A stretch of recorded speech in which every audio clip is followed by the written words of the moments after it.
Mr. Speaker, sir, it is my honor to be the first MP to speak on an adjournment motion under your tenure as Speaker.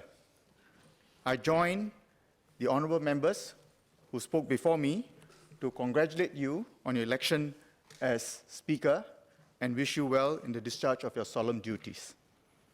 I also have some sympathy for the honourable member for Sembawang, Mr. Vikram Nair, and the honourable member for Aljunied, Ms. Sylvia Lim, because they were balloted out of the right to speak on this adjournment motion. I know the feeling because I was balloted out of the right to speak on this topic last month. Before I go on to my speech, let me declare my interest as a lawyer in private practice.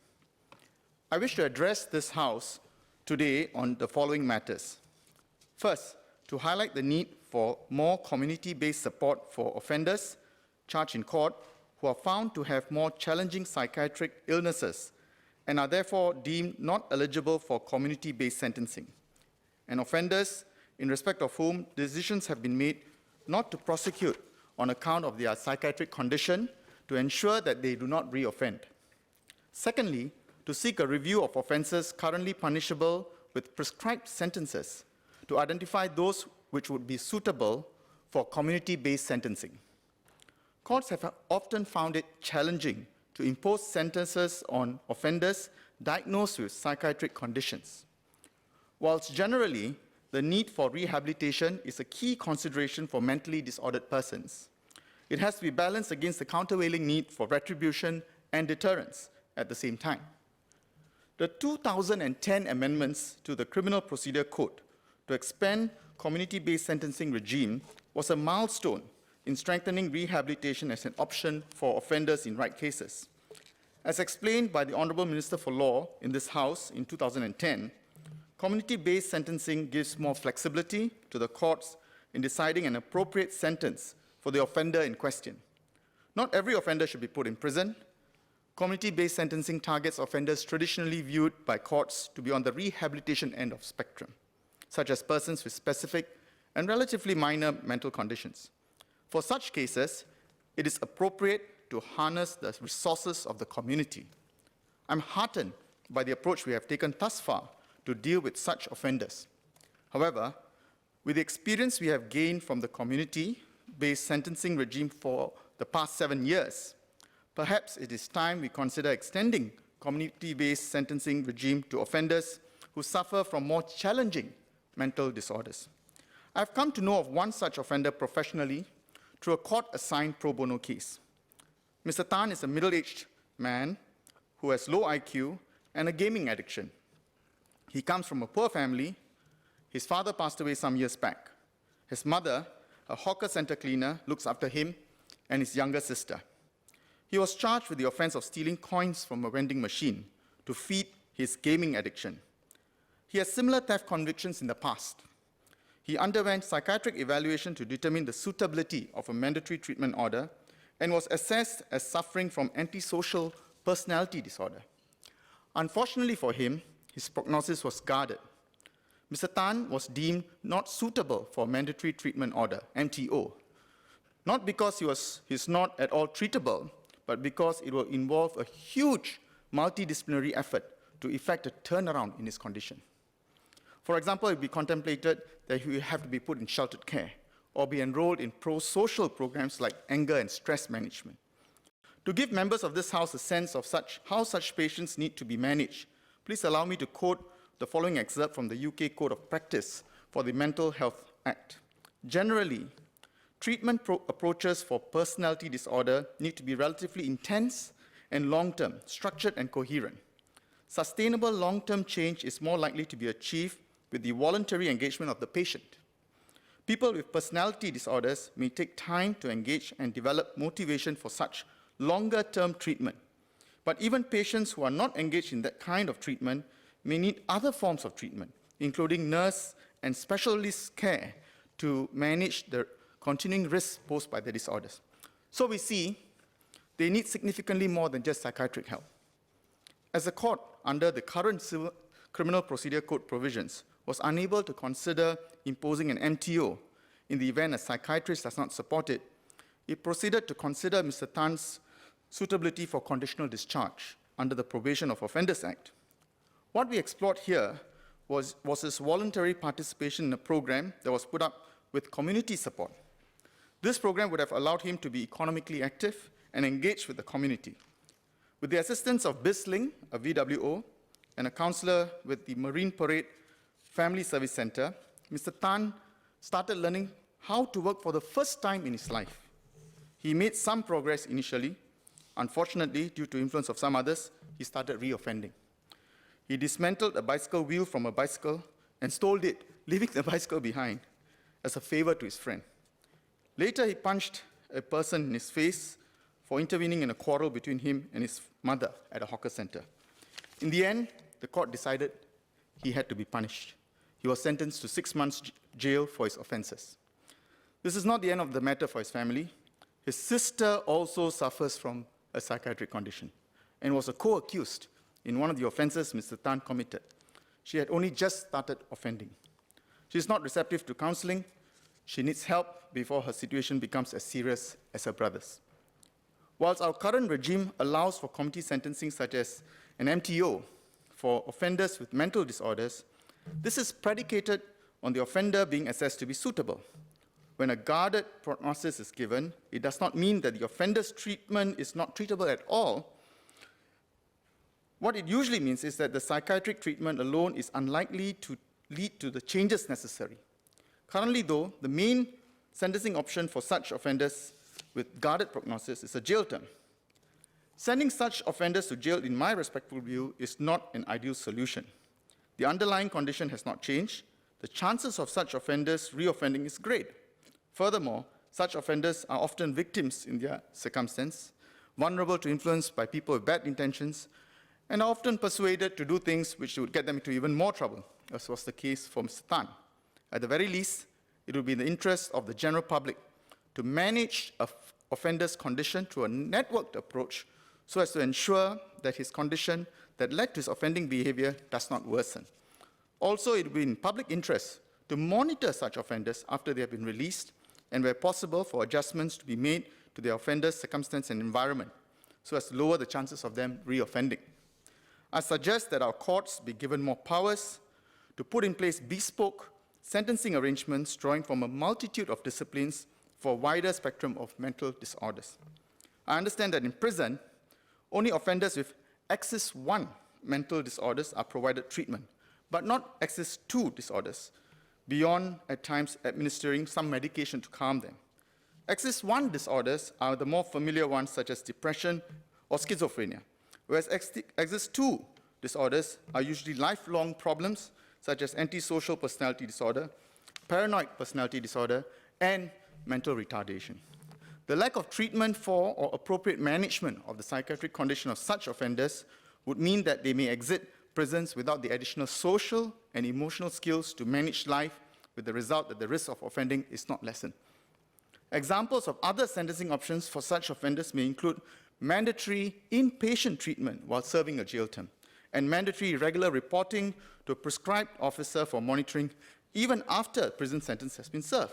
Such options have been implemented in the UK vis-à-vis Axis 2 disorders. There, beside a hospital order, which is similar to our MTO, the courts there have the option of making a hybrid order, where an offender is sentenced to a period of imprisonment and is simultaneously admitted to hospital for a period of treatment. Furthermore, the UK courts have the ability to make a restriction order over and above the hybrid order or a hospital order. What is also notable is that in the UK, there were amendments made to the Mental Health Act in 2008, which abolished the treatability test in favor of the appropriate treatment test when considering sentencing orders for offenders with mental disorders.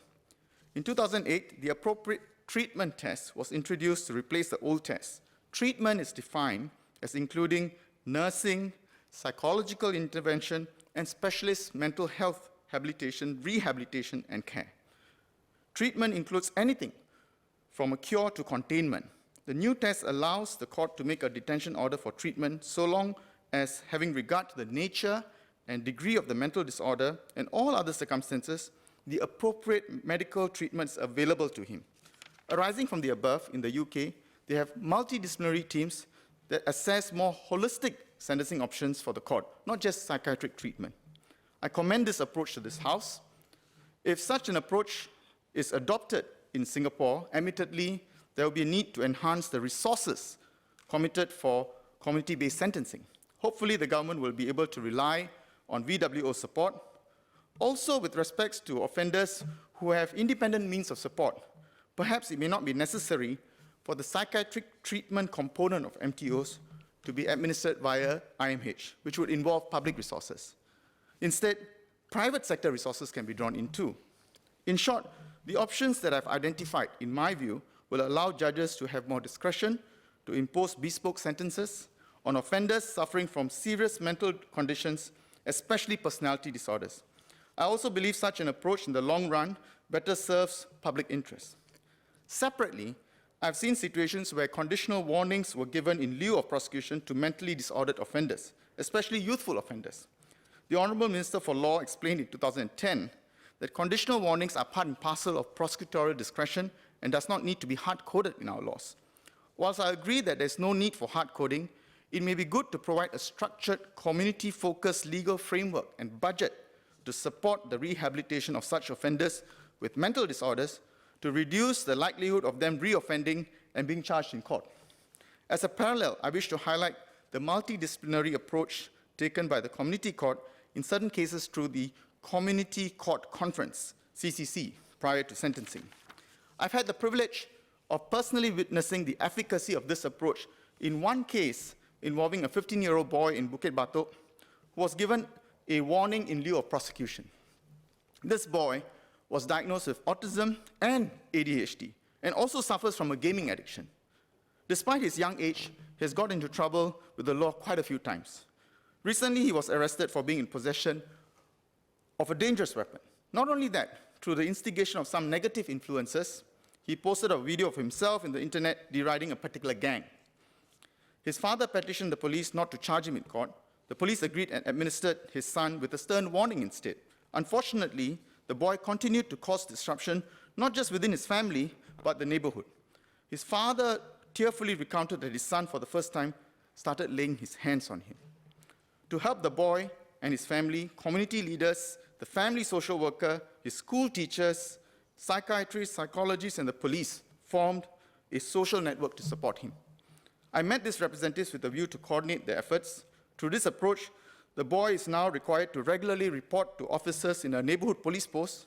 Operators of the gaming arcades in the vicinity were advised not to allow him in should he visit them. His school teachers would check periodically to see if the boy takes his medication, which is unfortunately not a given. His psychiatrist has made some adjustments to his medication regime so that the monitoring can be done more easily. The community leaders continue to provide support to the family and continue to keep an eye on him with a view to keep him out of harm's way. In this boy's case, the various stakeholder representatives went above their ordinary scope of duties to help him. I suggest a legislative framework be provided to allow offenders to be put through this community-based rehabilitative program. The current situation of enforcement authorities imposing conditions on the mentally disordered offender for not prosecuting him would not provide sufficient assurance against him reoffending. There's a need to bring in the relevant agencies, work out a program, and monitor the progress. Often, the offender's family alone is simply unable to cope, especially a broken family. The challenge, though, is to identify the right government agency to lead and manage this initiative because we're looking at a broad spectrum of matters: enforcement of law, treatment, rehabilitation, and drawing on VWO and community resources. In my respectful view, it may be appropriate for an interministerial panel to be set up to look into this. I strongly believe that Mr. Tan's sister would have benefited from participating in such a program. She received an unconditional warning from the police for participation in the theft case with her brother. Unfortunately for her, she's not put into any rehabilitative program. The odds of her reoffending remains high. Another area of sentencing which I respectfully suggest the minister also review is the applicability of community sentences for offences that stipulate mandatory or specified minimum sentences. The current regime circumscribes the court's power to impose community sentences or probation for adult offenders where the offence is one for which a mandatory or specified minimum sentence is prescribed by law.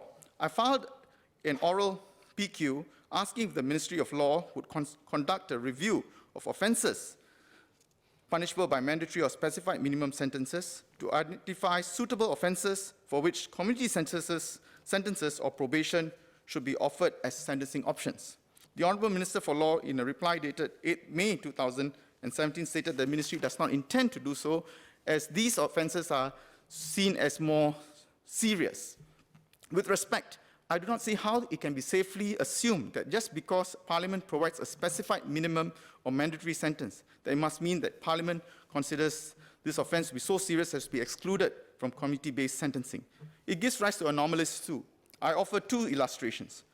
First, in a ST article dated 28 March 2017, a man was reported to have received a short detention order, a form of community sentence, for filming women in bathrooms, which is an offence of insulting the modesty of a woman under Section 509 of the Penal Code.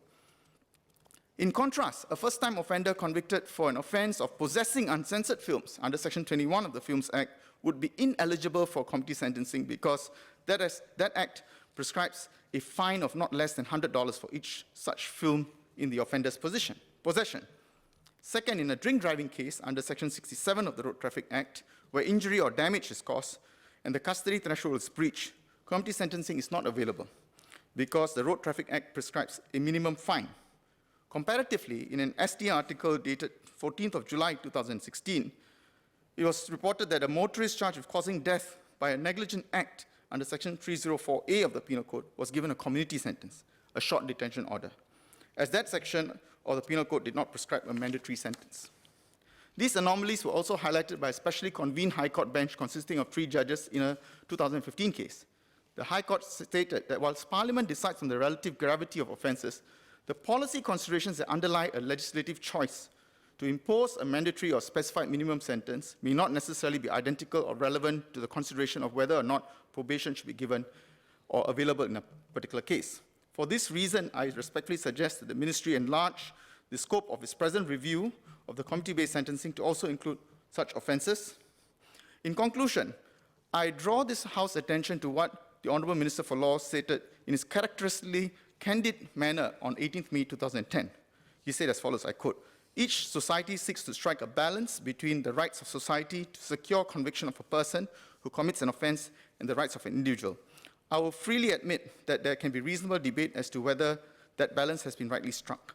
The procedure to be adopted for administration of criminal justice, an area where there are diverse and often contentious viewpoints, this is an evolutionary process, and we will have to continue to be open to amending our criminal procedures to meet changing norms," unquote. It is correct to take an evolutionary approach, as we must be mindful of the unintended consequences of effecting change in our criminal justice system. 7 years on from the introduction of community-based sentencing, we have gained more experience in this area.